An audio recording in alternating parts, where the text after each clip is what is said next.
Өрік, өрік, өрік. Жылда қайталана бермейтін құбылыс. Биыл өрік өте көп. Оның себебі ағаштар гүлдеп, бүршік атып жатқан кезде боранның болмауы. Дәл биылғыдай өріктің көп болғаны соңғы рет 10 жыл бұрын. Сәлем YouTube көрермен, бұл Дана мен Қызық каналы. Менімен бірге болыңыздар. Подписаться батырмасын басып, лайк, комментарий жазыңыздар.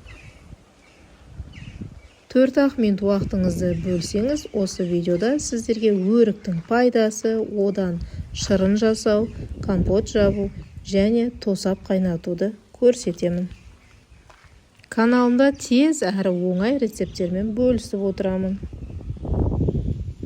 Ең алдымен өріктің пайдасына тоқтала кетсек, ол біріншіден иммундық жүйені нығайтады, метаболизмді жақсартады, ағзаны токсиндерден тазартады, бауырдың зақымдануын болдырмайды, және де ең бастысы өрік мидың дұрыс жұмыс істеуін қамтамасыз етеді. Аталғандардың барлығы бұл піскеннен кейінгі пайдасы. Ал сіз өріктің піспей тұрып пайдасын білдіңіз бе? Яғни өрік гүлдегеннен кейінгі түйіндеген кезінде ішіндегі сүйегі қатайғанға дейін әр адам 1 немесе 2 кесек толтырып жап-жасыл өрік жеп алуы тиіс. Оның пайдасы сіздің ағзаңызды толықтай тазарып, қанға дейін тазартады. Өріктің айта берсек пайдасы өте көп, соның ішінде мен сіздерге атап айтып кетейін.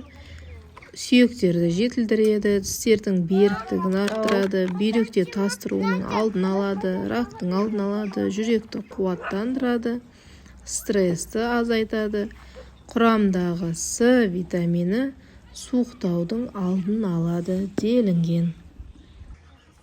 Сіздер жақта өріктің килограммы неше теңге болып жатқанын жазып кетіңіз. Ал мен сіздерге ең алдымен өріктің барлығын теріп, жуып, тазалап, сосын оңай және тез компот жабуды көрсетейін. Ол үшін ең алдымен өрік және шиелерді жуып аламыз да банкаға кезегімен саламыз. Каналымда компотты оңай әрі тез, дұрыс дайындау жолы деген бөлек видео бар. Компот жабудың осы тәсілі қайнатпай, жылдам әрі оңай әрі дәмді түрі. Келесі бізде өріктен варенье тосап қайнатуды көрсетейін. Ол үшін егер абрикосыңыз, өрігіңіз дәу болса, ортасынан бөлеміз, ал майда болса бөлудің қажеті жоқ. 2-ге бөліп, сүйектерін барлығын алып, өлшейміз. 1 килограммға 1 килограмм қант араластырып, біраз уақытқа қойып қоямыз да, суы шыққан соң 1,5 сағат қайнатып, жауып аламыз. Дүкеннен сок сатып ала бермей, үйден өрік шырынын дайындау үшін ең алдымен барлық ішіндегі сүйектерінен ажыратып аламыз да, 1 килограммға 2 литр су құямыз. Видеода менде 3 килограмм өрікке 6 литр су құйдым. Қайнап жатқан кезде көбіктерін алып, жарты сағат немесе 40 минут қайнатып алып, қайнап болған соң блендерлеп, су мөлшерін одан аз да құюға болады. Сәл қою ішіңіз бірге 1,5 су құюға болады. Ал бұл жерде 1-ге 2 су құйған максималды түрде сұйықтау болу үшін. Және блендерлеп болған соң осылай сүзгіден өткіземіз. Қоюының тамырлары барлығы қалу керек.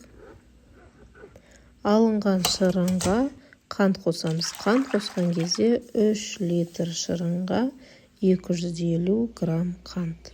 Немесе одан да аз. Оны да өзіңіздің қалауыңыз бойынша тәтті немесе тәтті емес шырын жасау үшін қантты да есептеуге болады.